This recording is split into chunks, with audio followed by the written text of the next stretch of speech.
suupoolne ja 2+1.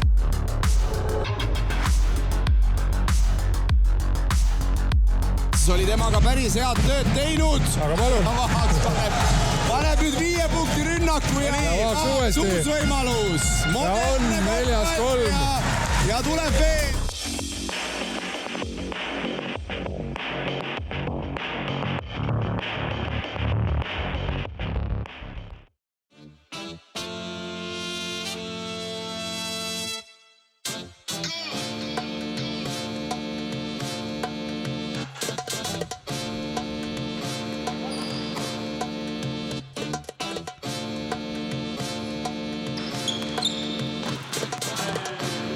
Parim viskaja või mitte, aga üks mis kindel, enesekindlusest 19-aastasel Stefan Vaksil juba puudust ei tule.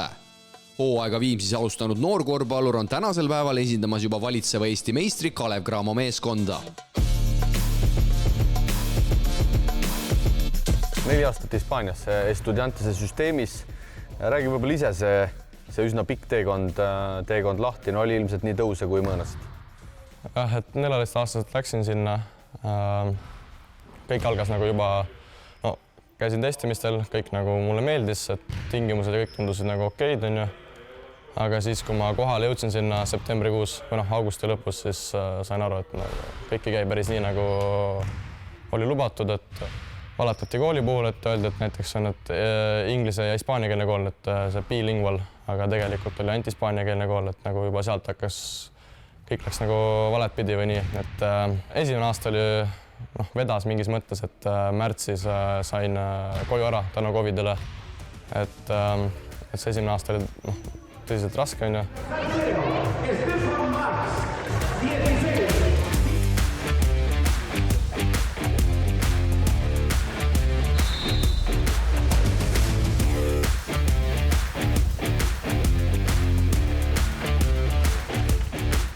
Teine aasta tulen siis uuesti septembris kohale, kus öeldakse mulle, et vahetad kooli, et nüüd on ausalt siis bilingual kool ehk siis inglisekeelne ja hispaaniakeelne kool, et rahvusvaheline kool siis, kus siis jälle valetati mulle ja oli veel hullem kool, et enne vähemalt oli siis spordikool, nüüd oli usklik kool, kus räägiti ainult hispaania keelt põhimõtteliselt, et siis ma läksin Eestis e-õppele.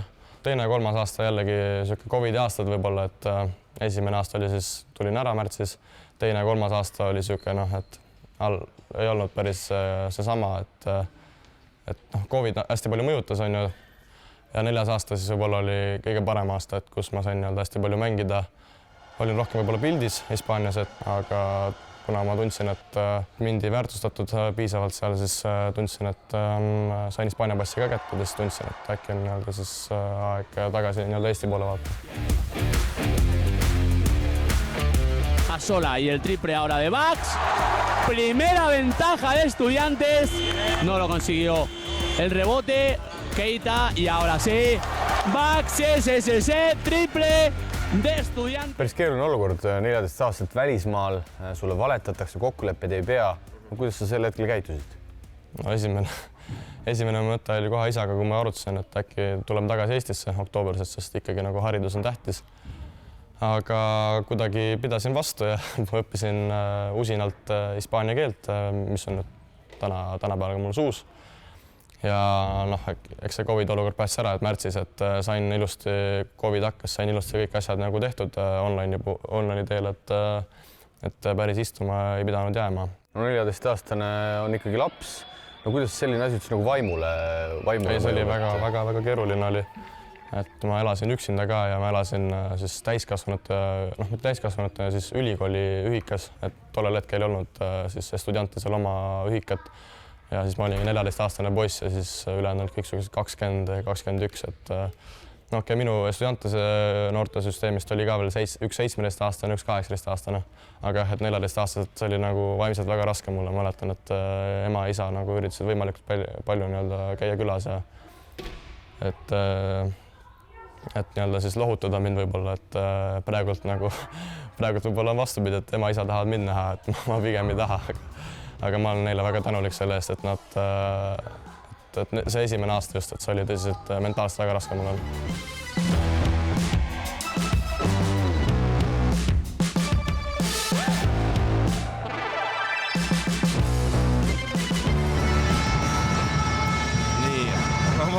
nagu me teame, ei küsi ja Vaaks! Keset liiklust ikkagi ja põmdi ülevalt alla.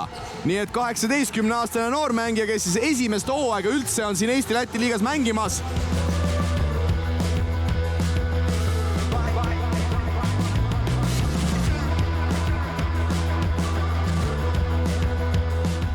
Pikaaegselt korvpallitreenerina töötanud isa Milvert on olnud Stefanile korvpalluri teel suureks abimeheks. Koos on arutatud erinevaid väljakutseid ja lõpuks leitud ka sobivaimad lahendused. Kuna leping oli nagu käes, me nägime, mis seal lepingus kirjas on ja leping võimaldas ka esimene aasta tulla tagasi oma koduklubi juurde ilma igasuguste tasude ja asjadeta, siis tegelikult me Stefani emaga mõlemad saime selle plaani nagu koos Stefaniga kokku lepitud, et ta läheb proovib, sest et mina arvan, et tänapäeva noortel mine käi 3 kuud kas või saad võõras keskkonnas, õpilased ja üliõpilased käivad ju iga päev, et see ei olnud liiga raske. Kuigi me esimene aasta rääkisime iga õhtu WhatsAppi teel, et eranditult peaaegu, aga raske oli selles mõttes jah, et ta oli ikkagi ju kogu aeg sul nagu olemas, sihuke aktiivne noor kutt ja meil omad rituaalid, seal saunad ja trennid ja nüüd järsku ei olnud, et loomulikult mingitel, eriti kui mingid probleemkohad olid, siis ikka võttis ikka südame alt nagu õõnsaks küll. Oli seal esimesel aastal mõned korrad ka siuksed pisaramomente, aga sellist momenti, et ei, ma tegin vale otsuse, ma tulen koju 0, kui see koroona oli ja ta sai koroona ja 10 päeva pidi olema siukses piljardilaua suuruses toas, üksi 14-15, mis ta oli, vaat siis võttis küll õõnsaks, et kus see lastekaitse seal on, aga et see oli nagu minu jaoks kõige raskem. Kuidas isa Milvert tänasel päeval poega mängijana iseloomustaks? Ma ütleks, et selline all-around player, kes suudab mitut positsiooni katta. Ma julgen väita, et see söödupool, ta tegelikult on olnud väga hea söötja noorteklastis, siis see pole veel päris väljendunudki. Arvan, et on üks väga mitmekülgne mängija, kes ühel hetkel, ma eeldan, et suudab kaitsest oma suurele siluulatusele olla päris hea vahelt lõikaja ja kulpija, kuna see võrkpalli ajastus on tal väga hea. Et ma arvan, et kui vana jumal annab ja vigastus ei tule, siis tast võib saada päris korralik mängija.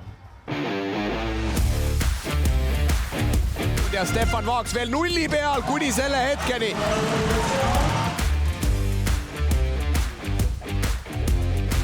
Vaaksi kolmene ja nüüd Rapla magab maha.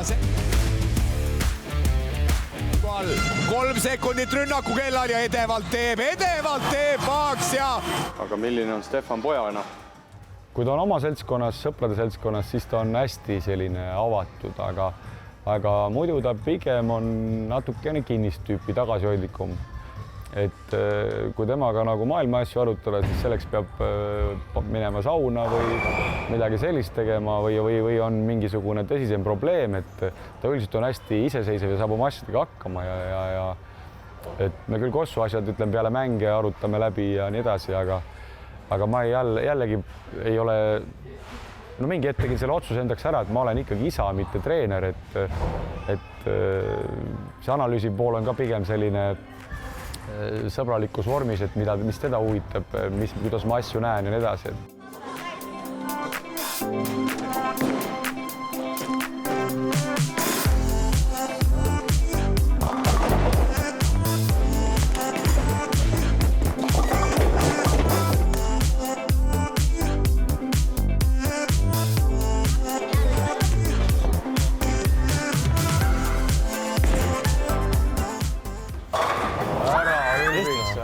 Palju ei ole vaja. Pätu, nüüd sa vahe. Spordis nõrkus ei ole. Investeerimisusku on ta ka, minu õpetas välja. Investeerimisusku, ja. Jah, aga see ei ole võib-olla hobi sellest, kuidas rahadega tark olla võib-olla. Mulle meeldib väga rannavõrku mängida suvel, et ma arvan, ma olen päris hea selles. Et korvpallikarjäär läbi saab, siis tahaks rannavõrku proovida võib-olla mingil tasemel. Mina isiklikult arvan, et ta oli Eesti meister U12. U14, jah, et siis seesama hüpruspunti võtta, tänu oma Kiili asukohale, meil on Tatsi klubi seal, kus on Eesti üks paremaid võrkpalliklubisid ja Raigo Tatrik on mul hea sõber, siis ma olen neid hüprusid ja kõike neid mängimas, siis ma arvan, et ta A-klassis oleks väga vabalt olnud seal. No saalivõrkpall on vähe teine, aga rannavõrkpallis ma arvan, et mingit vahet ei oleks, kui ma mängis nende oma vanuste poistega. Noorelt üksi välismaale minek jällegi palju kõlapinda tekitanud ka siin Eestis. Sina oled jälle selles mõttes suurepärane näide, kes oskab nüüd 19 aastaselt sellele tagasi vaadata. Et kuidas sa seda minekut nagu nüüd hindad? Mina arvan, et igal juhul tuleb minna, et Eestisse pole mõtet teada, et sa võid siin Eestis visata, nagu minagi, kui ma 14 olin, et viskad siin 30 punkti mängus ja arvadki, et nagu oledki nüüd jõuadki NBA-sse, et sa lähed välismaale, mäletan, mul oli esimene mäng Real Madridiga. Sõber võttis palli vahelt ära, läheb lay-upile ja siis vaatan must 2-meetrine 14-aastane paneb 2 käega vastu lauda palli, et nagu pani kulpi, siis ma vaatasin, et okei, et ma võib-olla ei olegi päris nii hea mängumees, et ma soovitan ka kõikidele teistele, et kes vähegi saab, et võimalikult vara välismaale minna, et just see pass on ka hästi oluline, et mida hinnatakse hästi palju, et Hispaania, Itaalia, Saksamaa pass, et kõik need on nagu tulevikus hästi suureks abiks, et ma arvan, et kui Kristjan Kullamäel või ma ei tea, Märt Rosenthalil kas oleks näiteks Hispaania pass, et siis nagu nad võiksid vabalt mängida siin 10-15 aastat ACB-s, et see ei ole küsimus ka. Aga kuna neil pass puudub, siis okei, Kristjan Kullamäe praegult on hästi ennast pildile mänginud, aga ma arvan, et kui ta oleks see pass ka veel, et siis ta oleks nagu palju rohkem hinnatud mängija seal Hispaanias. Et tagasi vaatan, et jällegi minu näite puhul, et alati saab tagasi tulla, kui midagi ei meeldi, aga tasub alati ära proovida. Nagu öeldakse, pole reeglina halba ilma heata. Pikalt kodust eemal viibimine tõi Vaksi ellu hea sõbra, toona Itaalias mänginud eakaaslase Erik Makke.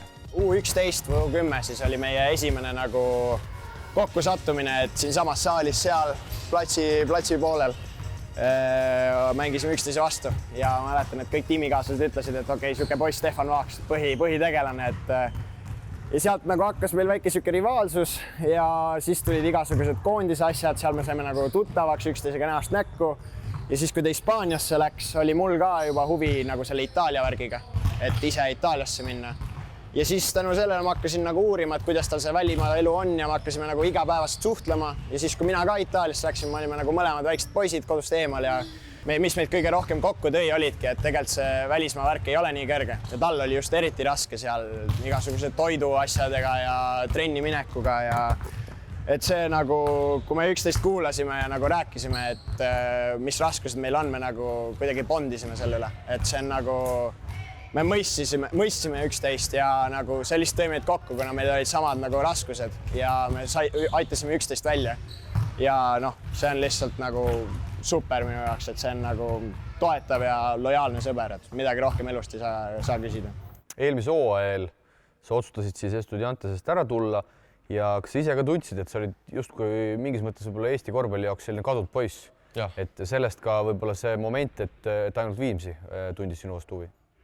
Mäletan, kui ma Eesti poole vaatasin, siis alguses arvasin, et ma pean üldse võib-olla esiliigas mängima, et eriti kui ma Viimsisse tulin, siis võib-olla arvasin, et pean natuke esiliigat mängima, natukene meistriliigas võib-olla saan peale, aga ei oleks oodanud jah, et nüüd meistriliigas nii hästi välja kukub.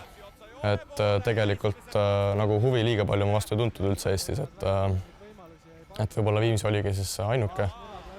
Aga võib-olla pildile ma mängisin ennast U18 EM-il, et siis natukene nagu inimesed hakkasid tundma mind.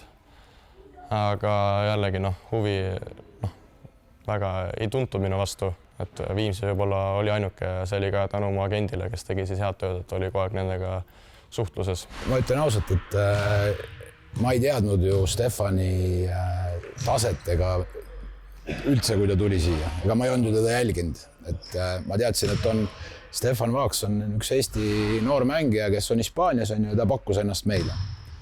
Et ma selles mõttes ei osanud ju päris alguses üldse midagi arvata, et mis on. Ega algusest peale ta näitas ennast nagu trennides niimoodi ka väga ambitsioonika ja mängijana, kes tahab sammu edasi teha. Kas sa trennide, just ettevalmistusperioodi trennide pealt oskasid selliseid mänge oodata? Oli seal juba mingi aimdus tuli sealt välja? Trennide põhjal on ka väga raske järeldusi teha. Et me tegime oma tööd, vaatasime, kuidas läheb ja oli näha, et kindlasti on ta rotatsiooni mees. Kas ta nii hästi niimoodi nagu eesmärke ei seadnud. Aga pigem nagu, kui me nüüd vaatame üldse nagu kas kes ja kus ja millal on niimoodi nagu 18-aastasena ukse lahti löönud, siis vist tõenäoliselt ei ole olnud. Nüüd rääkides tänavusest hooajast, kuidas moodi ta siia suhteliselt jätta, arvestades mis vanuses ja milliseid mänge ta eelmisel hooajal tegelikult ikkagi pakkus? Ju siis oli ta nii rahul selle arenguga, mis me teeme ja meie protsessiga. Et ma arvan, et see on suur osa, et me teeme professionaalselt, me teeme läbimõeldult ja ma usun, et see oli üks põhjus, miks Stefan otsustas jätkata. Kas ta mingis mõttes ka eristub teistest Eesti mängijatest? Ma just eelkõige võib-olla pean silmas noormängijatest. Kindlasti enesekindlus, nahaalsus, nagu heas mõttes nahaalsus loomulikult. Ja on suuteline oma nagu jalgade tööga tegema endale ise looma häid võimalusi.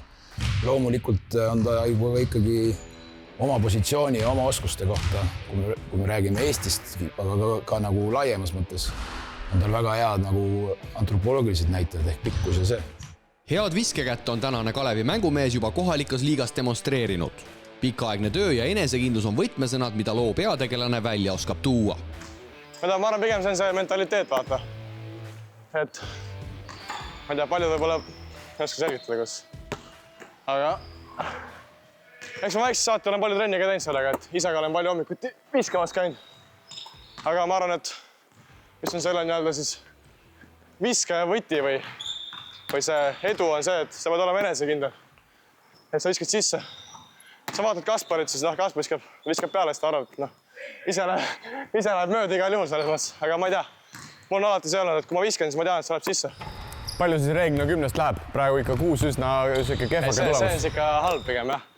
Me viskame 20 viset, 10 2 ja 10 3.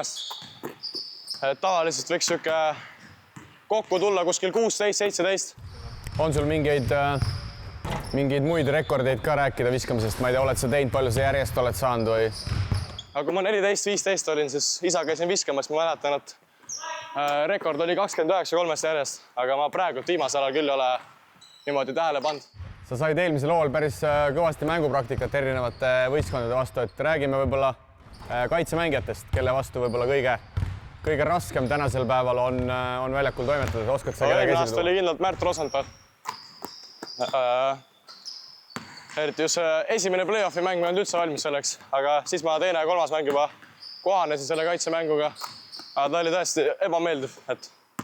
Martin Torbek oli ka ikkagi ebamugav, et talle meeldis näelda siis seda trash talki ka teha.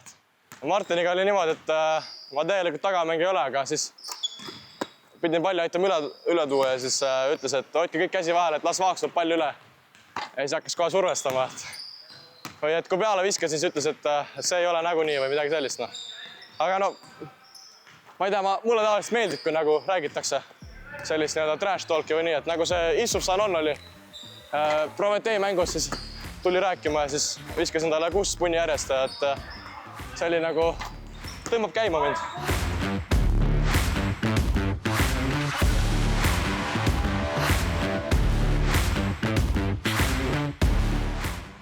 Väljakul hetkel 3 Eegonäri, aga nagu sa, Kristo, mainisid, Vaaks on missioonil ja 10 punkti. Kalle veel vihaseks pole läinud, et suht rahulik. Tänasel päeval oled sa Viimsi esindusmeeskonnas endiselt.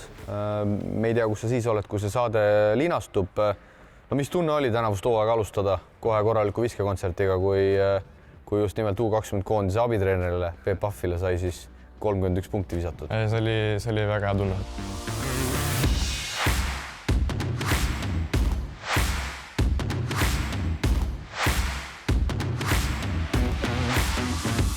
Et ma mäletan, juba 2 nädalat enne mängu mul juba põles sees, tahaks mängida, et kõik see töö, mis ma olen teinud, et tahaks nagu kõik selle välja elada, et võib-olla mitte teistele isegi tõestada, vaid nagu just iseendale, et näidata, et ma tegin nagu õige otsus, et ma läin koondisesse. Vaaks, kas on vastus olemas? On. Et see oli väga hea tunne ja mäletan, et ma jällegi ise neid podcast'e väga ei kuula, aga mul sõbrad ikka kuulavad ja räägivad ja siis minu arust Peep Pahv oli ka rääkinud, et Vaaks ei ole see õige vend, et ta ei tulnud koondisse tegi vale otsuse ja siis minu eesmärk oligi näidata talle, et ma tegin õige otsuse ja siis et see oli väga hea tunne, et niisugust emotsiooni ja niisugust head tunnet saab võib-olla ainult korvpallist, mitte kuskilt mujalt. U20 noormeeste koondise programmis mitte osalemine oli kaalutletud otsus. Eesmärk ei olnud suvel mitte rannas päikest võtta, vaid treeneritega sai kokku pandud individuaalsele tööle keskenduv konkreetne treeningplaan. Ma rääkisin agendiga ja siis ma arvan, et mõlemad nii-öelda otsustasime, et äkki nii-öelda parem siis nagu suvel füskale keskenduda, et nagu see hooaeg näitas, esimene hooaeg, et kaitses on hädas ja siis füüsiliselt olin pigem nagu ütles kõige paremas vormis. Ja siis, et palju see koondis ikka mul oleks andnud, et võib-olla isegi oleks mängida saanud palju, et ma ei oleks saanud kogu aeg 5-5 mängida, siis võib-olla oleks saanud areneda füüsiliselt. Ja siis ma rääkisin Valdoga ka, Valdo juba rääkis mulle jaanuarikuus, et võiks füüsiliselt paremaks saada ja siis ta ka arvas, et võiks siis koondis suve vahel jätta ja siis tuli ka ühiselt see otsus. Isegi Juka Tojala käis rääkimas, et pidin temaga ka vestlema, siis ta ka üritas et äkki võiksid ikkagi tulla. Aga ma jäin enda otsusele kindlaks ja agendiga ka ja Valdoga ka, et tegelikult aga miski mõjutada enam ei saanud, et ma tegin selle otsuse ära ja arvasin, et see on minu jaoks kõige parem minu karjäärile või nii. No eelkõige oli tal vaja seda lihasmassi peale lisada, nagu kõik on rääkinud ja nagu me ise ka teame, siis põhimõtteliselt hüpertroofia treening oli läbi suve lõpus, kui me juba laagrisse läksime seal augustikuus, siis lisasime muidugi plahvatuslikke asju ja maksimumjõu asju, aga üleüldiselt ikkagi see lihase arendamine ja lihase peale kasutamine. Kuidas sa tänasel päeval sügisel seda tööd hindad, mis te suvel ära tegite?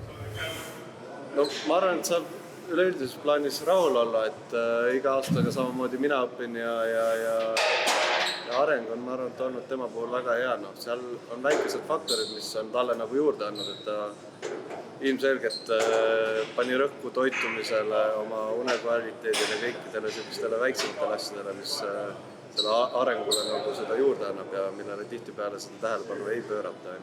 Et käiks ainult jõusaalis ja mõeldakse, et sellega saab, aga jah, toitumine oli tal ka, ütleme nii, et suht on point. Kui ma tagasi vaatan, siis ma arvan, et kui ma hooaeg lõppes, ütleme, mais vist oli või 30. aprill või mis see oli. Ja kui ma võrdan ennast, kui ma olin 30. aprill ja praegu, mis ma olen, siis ma arvan, et kaks täiesti erinevat mängijat. Et ma arvan, et ma suudan kaitses ei ole enam see nõrk lüli ja füüsiliselt olen ka 2 korda paremaks läinud. Ja kui võrrelda üldse, siis mina praegu, mina eelmine aasta, siis see on 2 täiesti totaalselt erinevat inimest. Et kui ma praegu kaalun 87,4 kilo, siis aasta tagasi täpselt samal ajal septembris ma kaalusin 76 kilo. Et kõik see on saavutatud tööga ja ma arvan, et tasus siis see suvi ka vahel jätta, et veel rohkem juurde panna. Ja tagasi ma vaatan, ma arvan, et see oli väga õige otsus. Mõned lugesid välja seda, nagu ma oleks öelnud, et kõik mängijad peavad kogu aeg, noored mängijad, et nad ei peaks koondisesse minema. Et see oli ikkagi individuaalne lähenemine alati on oluline ja rääkisime Stefanist, arvestades seda, et ta eelmine aasta oli U18 koondises, arvestades seda, et ta mängis, ma arvan, eelmine aasta keskmiselt meeste vahel 25 minti või, kuskil nii. Arvestades seda, et ta alles kasvas eelmine aasta, arvestades seda, et oli vaja füüskaga tegeleda, eriti jõuga ja lihasmassi kasvatamisega, siis see oli individuaalne lähenemine, et minu mõte pole kindlasti olnud kunagi see, et koondisse ei peaks ükski noormängija minema. Et see tundub olevat praegu õige otsus igal juhul. Et nii füüsiliselt on edasi läinud, kui ka tegelikult see ikkagi peaks vähemalt kajastuma platsil hooaja alguse põhjal. Suvel said sa kutse NBA draftieelsesse laagrisse. No ma eeldan, et see oli ilmselt su karjääri üks seniseid tipphetki. Räägi sellest kogemusest. Jah, et ma tegelikult lootsin, et ma saan selle kutse varem, et kuskil maikuus, aga kahjuks seda ei tulnud. Et me agendiga pikalt rääkisime sellest, aga et see juhtus kõik nii kiirelt, et kell 11 õhtul helistatakse mulle, öeldakse, et homme on nagu võib-olla lennuk sul, et pead tulema NBA laagrisse, siis nagu ei olnud üldse nagu valmis selleks, et aga noh, ma ütlesin agendile, et ikka lähen ja kasutan selle võimaluse ära ja siis järgmine päev kell 10 hommikul oli lend ja oligi minek ja et see oli nagu vägev kogemus, kus ma sain mängida siis noh, nüüd juba NBA-s valitud mängijate vastu.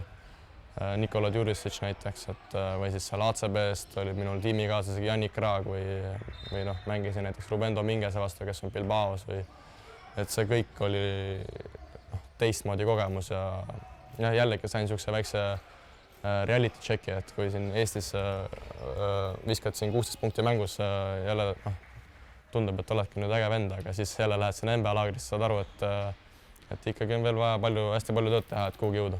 No teoreetiliselt oleks sul ju võimalus minna tegelikult ka Ameerika ülikooli, nagu tegi sinu lätlasest heakaaslane Robert Plums, kes mängis eelmisel aastal samas liigas, et kui palju sul lombi tagant huvi on olnud?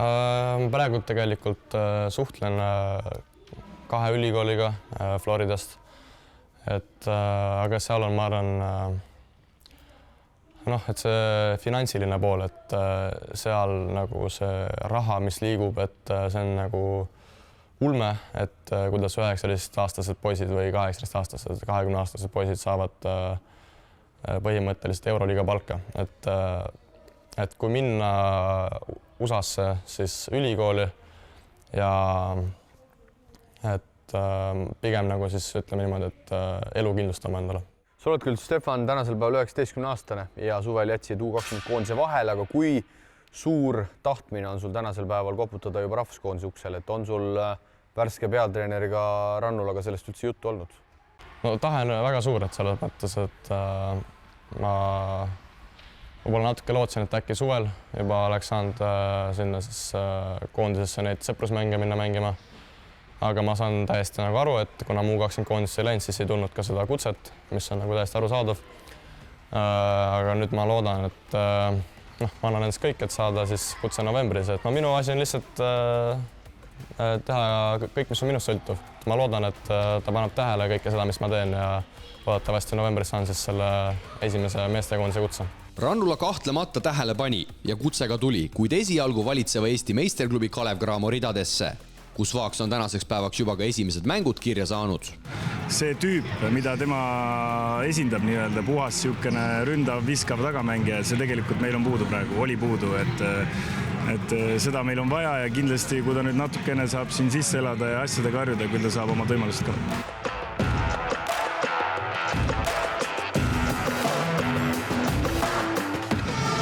Raske kolmene, no selliseid viskeid Vaaks pani Viimsis ka ja... No nii, Vaaksil nüüd võimalus käsi valgeks saada, läheb vabaviskijoonele. Ja saab siis oma karjääri esimesed europunktid ka kirja. Vaaks. Vaaks tahab neid punkte ja need punktid ta saab ka. 19-aastane Stefan Vaaks on pannud oma nime viimasel 2 hooajal koduses korvpallis laialdaselt kõlama. Loodetavasti realiseerivad kõik tulevikuks seatud nii suuremad kui ka väiksemad eesmärgid. Ma olen realistlik ja ma arvan, et NBA-sse jõudmine tundub suht nagu võimatu, et ma pigem nagu vaatan ACB poole, et Euroliiga on ka tegelikult nagu suhteliselt nagu raske liiga, kus mängida, et ma pigem nagu vaatan sinna ACB poole, et ma arvan, et see on minu jaoks kõige realistlikum nii-öelda siis eesmärk, et pärast kõik räägivad, et tahan NBA-sse jõuda, aga kui realistlik see on tegelikult, ma arvan, et see vähe realistlik ja sellepärast ma arvan, et ACB on see õige nii-öelda siis eesmärk, kuhu ma võiks jõuda.